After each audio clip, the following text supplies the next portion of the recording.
नमस्कार,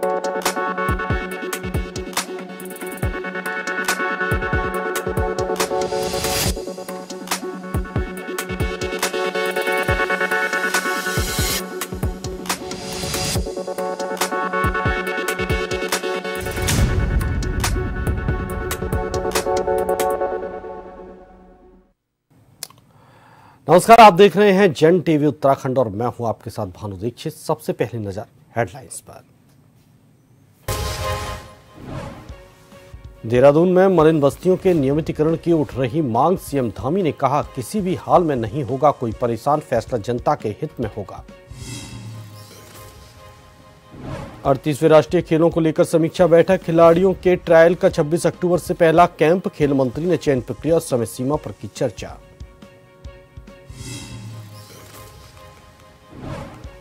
डोईवाला में शांति नगर गांव में रातों रात कटे 100 आम के पेड़। वन विभाग और उद्यान विभाग एक दूसरे पर टाल रहा जिम्मेदारी। वन मंत्री जोशी ने दिए कार्रवाई के निर्देश।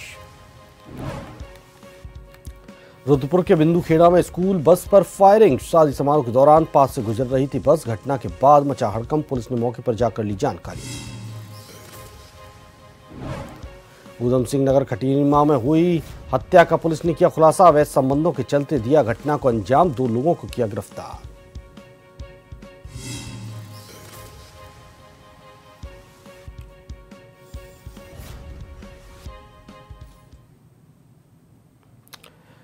खबरें विस्तार से। राजधानी देहरादून स्थित मलिन बस्तियों के नियमितीकरण को लेकर उठ रही मांग के बीच आज सरकार के द्वारा पूर्व में लाए गए अध्यादेशों का समय भी खत्म हो रहा है। वहीं सवाल के जवाब में मुख्यमंत्री पुष्कर सिंह धामी ने कहा कि किसी भी हाल में किसी को परेशान नहीं किया जाएगा और जनता के हित में जो निर्णय है वो लिया जाएगा। सरकार पहले भी अपनी मंशा स्पष्ट कर चुकी है, जो फैसला हित में होगा उसे लिया जाएगा।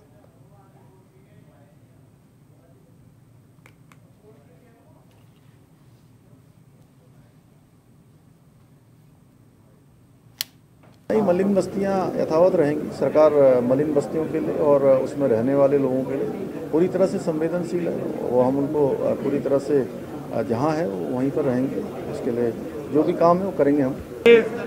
भारतीय जनता पार्टी ने मलिन बस्तियों को अगर बचाया है, भारतीय जनता पार्टी ने बचाया है। पहले अध्यादेश हम 2 बार अध्यादेश ला चुके हैं। आगे भी चाहे उन बस्तियों के लिए कोई नियम बनाने की बात हो, क्या अध्यादेश लाने की बात हम लाएंगे और मलिन बस्ती वासियों के साथ कोई अत्याचार नहीं होगा, वो वहीं पे रहेंगे।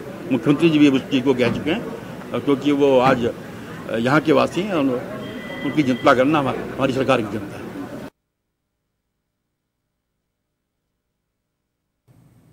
प्रदेश की खेल मंत्री रेखा आर्या ने विधानसभा स्थित सभागार कक्ष में आगामी 38वें राष्ट्रीय खेलों के आयोजन के संबंध में बैठक ली। उत्तराखंड ओलंपिक एसोसिएशन के पदाधिकारी और विभागीय अधिकारी मौजूद रहे। चयन की प्रक्रिया और चयन की समय सीमा पर चर्चा की गई। साथ ही उन्होंने कहा कि खिलाड़ियों के ट्रायल को लेकर 26 अक्टूबर 2024 से पहला कैंप आयोजित किया जाएगा और स्टेट गेम्स में प्रथम, द्वितीय और तृतीय स्थान प्राप्त करने वाले खिलाड़ियों को इस कैंप में प्रतिभाग का मौका मिलेगा। उन्होंने कहा कि दूसरे कैंप को आयोजन ओपन ट्रायल के लिए किया जाएगा। प्रत्येक कैंप का आयोजन 25-25 दिनों के लिए किया जाएगा। इस प्रक्रिया से हम उत्कृष्ट खिलाड़ियों का चयन राष्ट्रीय खेलों के लिए कर पाएंगे।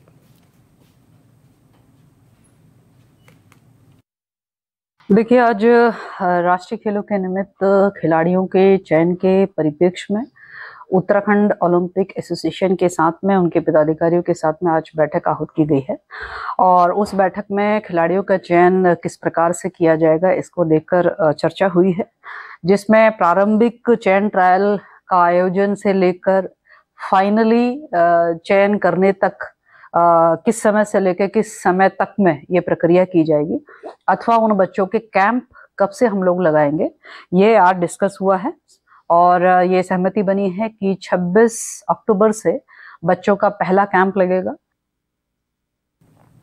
वीर चंद्र सिंह गढ़वाली सभागार सचिवालय में ग्राम विकास मंत्री गणेश जोशी की अध्यक्षता में उत्तराखंड राज्य रोजगार गारंटी परिषद की बैठक आयोजित की गई। बैठक में अब तक परिषद द्वारा किए गए कार्यों की समीक्षा की गई और भविष्य की योजनाओं पर विस्तार से चर्चा की गई। बैठक में ग्राम विकास मंत्री ने संबंधित अधिकारियों को निर्देश दिए कि जिला स्तर पर जल्द से जल्द जेई और रोजगार सेवकों के रिक्त पदों की नियुक्ति सुनिश्चित की जाए ताकि विकास कार्यों में गति लाई जा सके।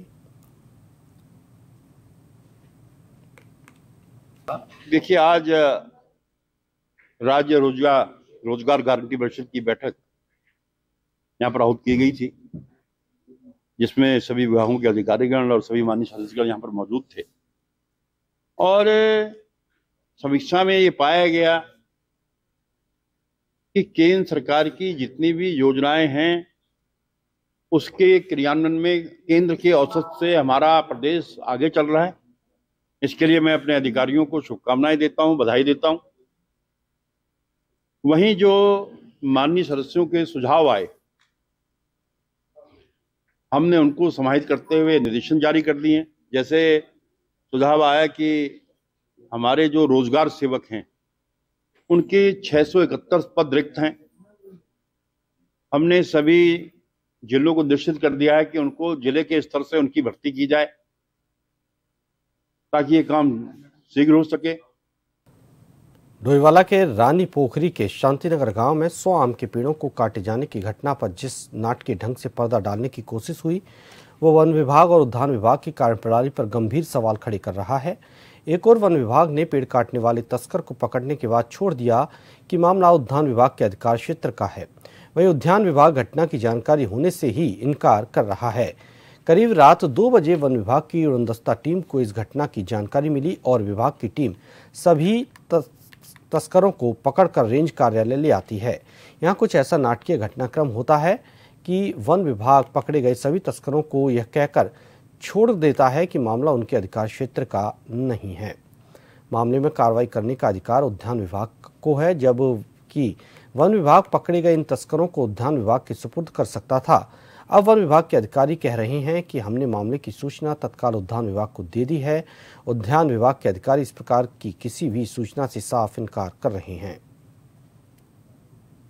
अब देखिए, मैंने भी आज अखबार में इस विषय को पढ़ा था और ऐसे व्यक्तियों के खिलाफ सख्त कार्रवाई होनी चाहिए, क्योंकि कोई भी पेड़ काटने से पहले वन विभाग व उद्यान विभाग से परमिशन ली जाती है। और मैं अपने जिला उद्यान अधिकारी का बयान देख रहा था कि उसमें कोई परमिशन नहीं ली गई है, तो उनके खिलाफ मुकदमा होना चाहिए, उनके खिलाफ कार्रवाई होनी चाहिए। हम उसको सुनिश्चित करेंगे। भारतीय किसान यूनियन के कार्यकर्ताओं को ARTO कार्यालय पर धरना प्रदर्शन करना था, पर RTO कार्यालय सुरक्षा के मद्देनजर बंद कर दिया गया, जिसके बाद किसान यूनियन के कार्यकर्ताओं ने ज्वाइंट मजिस्ट्रेट को तहसील पहुंचकर ज्ञापन दिया। इसी बीच पुलिस ने बैरिकेड लगाकर तहसील पहुंचने वाले किसानों को SDM चौक पर रोकना चाहा, पर किसानों ने बैरिकेड तोड़ दिए और ज्वाइंट मजिस्ट्रेट कार्यालय के बाहर धरना दे दिया, जिसके बाद ज्वाइंट मजिस्ट्रेट आशीष मिश्रा ने किसानों से ज्ञापन लिया। रुड़की में यहाँ पर एक तहसील में बड़ी पंचायत का आयोजन किया गया है। मामला ये है कि 6 अगस्त में हमारे लोग ARTO ऑफिस पर धरना प्रदर्शन कर रहे थे। धरना प्रदर्शन शांतिपूर्वक खत्म हुआ, जिसमें माइक में खुद आके मैडम ने किसानों के बीच कहा कि भाई धरना शांतिपूर्वक समाप्त किया गया है और जल्दी समस्या का समाधान कराया जाएगा। लेकिन वो तोमर यूनियन का जो धरना था वो भ्रष्टाचारी के खिलाफ था, जिसके चलते वहाँ के जो अधिकारी हैं, मैडम है, कुलवंत सिंह है, अनिल नेगी है, उन्हें वो भाया नहीं भाई कहने लगा आज इन्होंने धरना करा, कल और करागा और तुम्हारी जो काली कमाई है उसमें रोक लगेगी। तो उन्होंने एक षड्यंत्र रचा, जिसके चलते हमारे किसान भाई 5 लोग गिरफ्तार करके जेल भेज दिए गए। आज भारतीय किसान यूनियन तोमर ने हुंकार भर ली है और आज यहाँ 1 दिवसीय धरना प्रदर्शन है। इस प्रदेश की सरकार और यहाँ का प्रशासन इस बात पर बिल्कुल ध्यान नहीं दे रहा है और जो इसका विरोध या इनके खिलाफ धरना देते हैं उनके खिलाफ मुकदमे कायम हो रहे हैं। इस मुकदमे कायम करने के खिलाफ हमारे राष्ट्रीय अध्यक्ष संजीव तोमर जी बहुत प्रयास कर रहे हैं और ARTO दफ्तर का भ्रष्टाचार खत्म करने की कोशिश कर रहे हैं। इसलिए रुड़की में SDM महोदय के सामने धरना प्रदर्शन देकर ज्ञापन दिया जा रहा है। रामनगर में मंगलवार को अखिल भारतीय विद्यार्थी परिषद के कार्यकर्ताओं ने BA प्रथम सेमेस्टर में विषय परिवर्तन की मांग को लेकर कुमाऊं विश्वविद्यालय एवं कुलपति के खिलाफ जमकर नारेबाजी की। प्राचार्य कक्ष के बाहर तालाबंदी करते हुए जमकर प्रदर्शन किया। विद्यार्थी परिषद के कार्यकर्ता नीतेश शर्मा ने बताया कि 2 दिन पूर्व भी इसी मांग को लेकर छात्रों ने प्रदर्शन किया था। इसके बाद महाविद्यालय प्रशासन और स्थानीय प्रशासन के बीच हुई वार्ता के बाद छात्रों को उनकी मांग पूरी करने का आश्वासन दिया गया था। उन्होंने कहा कि लेकिन आज 2 दिन बीतने के बाद भी उनकी मांग पूरी नहीं हुई है। पहले विद्यार्थी परिषद ने यहाँ पर धरना दिया था, छत पर चढ़े थे।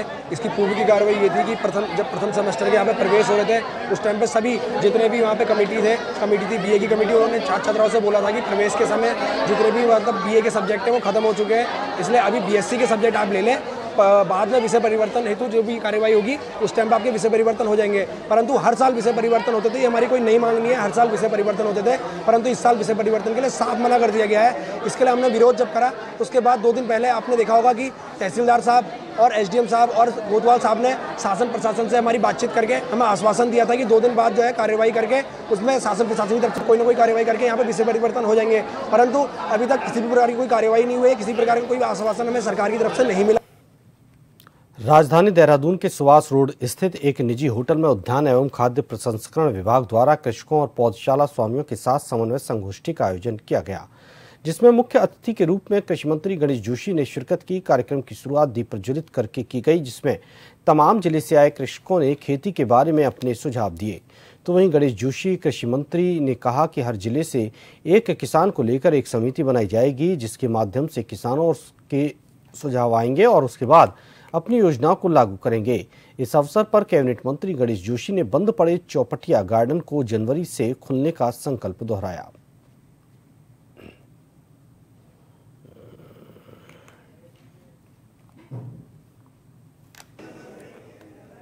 जिसके माध्यम से जो सुझाव आएंगे अपनी योजनाओं को हम लागू करेंगे। दूसरा, चौपटिया गार्डन जहां पर एक रिसर्च सेंटर हुआ करता था और वहां से सीखने के बाद हिमाचल जो है इतना आगे बढ़ गया, वो सेंटर बंद पड़ा है। मैं जितनी बार दौरे पर गया मैंने अधिकारियों से कहा कि वे सेंटर चालू हो जाना चाहिए, क्योंकि हमारे पास साइंटिस्ट नहीं थे और अभी हाल ही में 9 साइंटिस्ट हमारे को मिले हैं जो 1.5 माह की ट्रेनिंग पर गए हैं। राज्य बना तो सबसे बड़ी समस्या जो चौबटिया हमारा जो निदेशालय है वहाँ पर जो सबसे पहले आजादी से पहले टेम्परेचर हुआ करता था, वहाँ पर रिसर्च के नाम पे आज की डेट में कोई भी सुविधा नहीं है। तो हम तो शुरू से कि वहाँ पर निदेशालय टेम्परेचर का रिसर्च सेंटर दोबारा से खोलना चाहिए। वहाँ जो सेब की वैरायटी होती थी, अन्य फ्रूट्स की जो वैरायटी होती थी, उसके ऊपर सारे रिसर्च इनका। स्थानीय प्रशासन द्वारा दीपावली पर्व को लेकर नगर में कई स्थानों पर मिलावटखोरों के खिलाफ अभियान चलाया। प्रशासन के अभियान की भनक लगते ही कई मिठाई विक्रेता अपनी दुकान बंद कर मौके से फरार हो गए। मंगलवार को एसडीएम राहुल शाह, तहसीलदार कुलदीप पांडे, सीओ भूपेंद्र सिंह भंडारी, ईओ आलोक उनियाल, खाद्य सुरक्षा अधिकारी असलम ने संयुक्त रूप से मोहल्ला गुलर घट्टी में अलग अलग स्थान पर 4 जगह छापा मारकर कार्रवाई करते हुए 3 कारखानों को सील करते हुए 1 कारखाने पर कार्रवाई करने के निर्देश खाद्य सुरक्षा अधिकारी को दिए। प्रशासन की कार्रवाई से मिलावटखोरों में हड़कंप मच गया।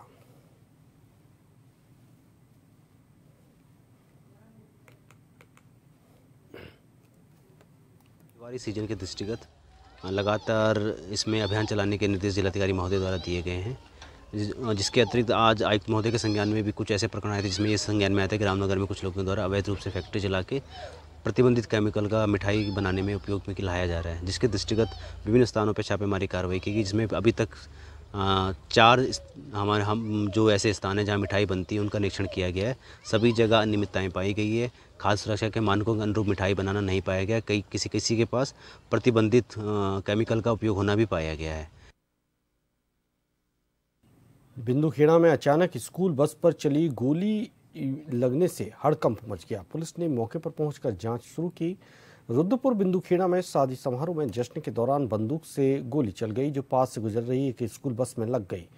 घटना से क्षेत्र में हड़कंप मच गया। घटना की जानकारी मिलते ही पुलिस मौके पर पहुंची। गनीमत ये थी कि हादसे के समय बस में बच्चे नहीं थे।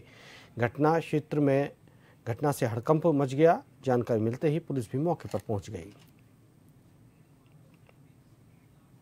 वैवाहिक समारोह के दौरान एक गोली चलने की घटना जो है प्रकाश में आई है और इसमें विधिक कार्रवाई की जा रही है। और इस प्रकार की घटनाएं जो है ये लगातार जो अब क्योंकि सीजन आने वाला है, ये घटनाएं एकदम गैर कानूनी हैं और अविधिक हैं, घटनाएं विधिपूर्ण नहीं हैं। तो जो भी इस प्रकार से हर्ष फायरिंग इत्यादि भविष्य में भी करेगा, उसके खिलाफ कड़ी विधिक कार्रवाई की जाएगी। जो आपको लाइसेंसी असला दिया जाता है वो सुरक्षा के लिए है, इस प्रकार का उसका प्रदर्शन करना या उससे हर्ष फायर करना या ऐसे किसी मौके पर फायर करना वो गैर कानूनी है और इसमें विधिक कार्रवाई भी की।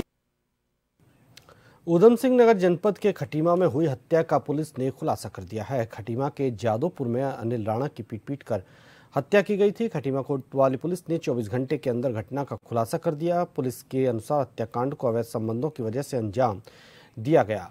पुलिस ने हत्याकांड में शामिल 2 लोगों को गिरफ्तार किया है। हत्या में इस्तेमाल लाठी, डंडे, सरिया को भी बरामद कर लिया गया है।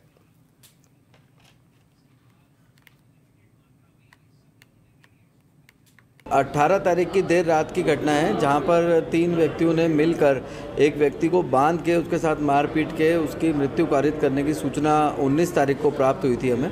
तो इसमें सुसंगत धाराओं में अभियोग पंजीकृत किया गया। उसके बाद प्रकरण की गंभीरता को देखते हुए इसमें सीओ खटीमा और इंस्पेक्टर खटीमा के नेतृत्व में टीमें बनाई गई थी।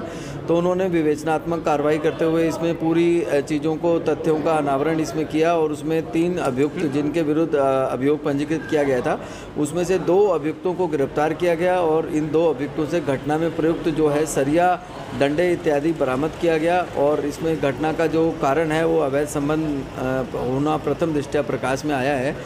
बाकी इसमें इन्वेस्टिगेशन की जा रही है और एक और आरोपी के विरुद्ध इसमें इन्वेस्टिगेशन चल रही है। जो इन्वेस्टिगेशन में फैक्ट्स आते हैं उसके हिसाब से अग्रिम कार्रवाई इसमें की जाएगी। प्रदेश में मौजूद एकल महिलाओं के लिए उत्तराखंड सरकार स्वरोजगार को लेकर एक बड़ी योजना शुरू करने की तैयारी कर रही है, जिसके संबंध में आज विधानसभा में कैबिनेट की उपसमिति की बैठक में योजना का फाइनल ड्राफ्ट तैयार किया गया। बता दें कि बैठक कैबिनेट मंत्री प्रेमचंद अग्रवाल की अध्यक्षता में की गई, जिसमें महिला बाल विकास सचिन चंद्रेश यादव और निदेशक प्रशांत आर्य कुमार मौजूद थे।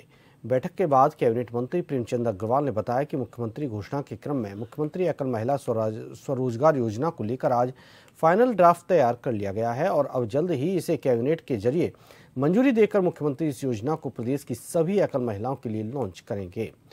वहीं योजना के तहत उत्तराखंड की जो भी स्थायी निवासी 21 वर्ष से लेकर 50 वर्ष तक निराश्रित महिलाएं होंगी।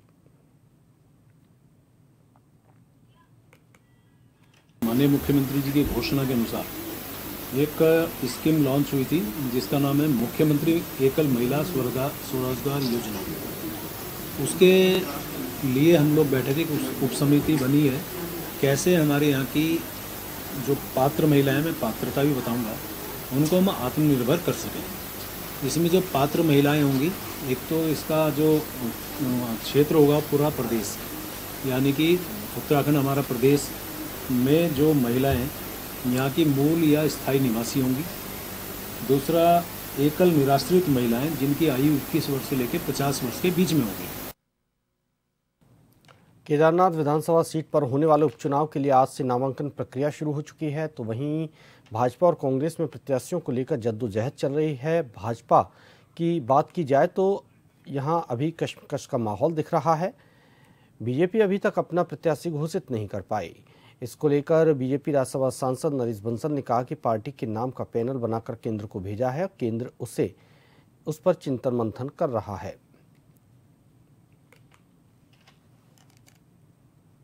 प्रदेश नेतृत्व नामों का पैनल केंद्रीय नेतृत्व को भेज चुका है और आपको मालूम है कि पूरे देश में लगभग 50 उपचुनाव हैं और झारखंड और महाराष्ट्र के विधानसभा के चुनाव हैं, तो सभी पर प्रक्रिया जारी है और अभी आज नामांकन प्रारंभ हुआ है, अभी 1 सप्ताह है।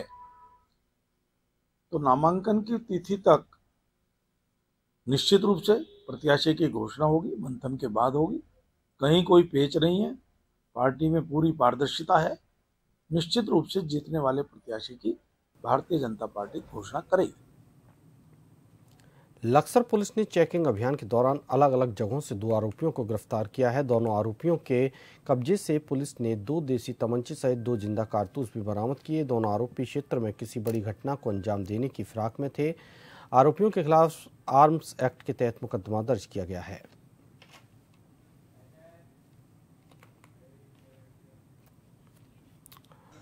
और आखिर में एक नजर हेडलाइंस पर।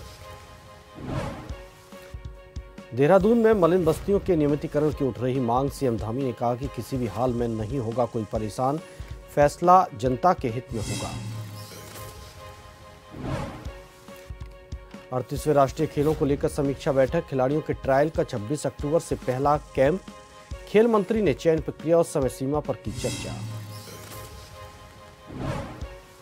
डोईवाला के गांव शांतिनगर गांव में 100 आम के पेड़ रातों रात काट दिए गए, वन विभाग और उद्यान विभाग एक दूसरे पर टाल रहे जिम्मेदारी।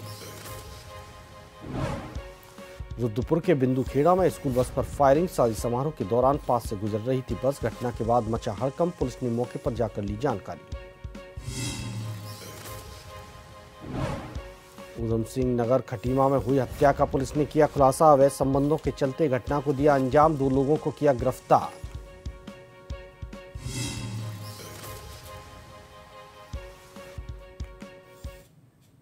इसी के साथ इस बुलेटिन में फिलहाल इतना ही। नमस्कार।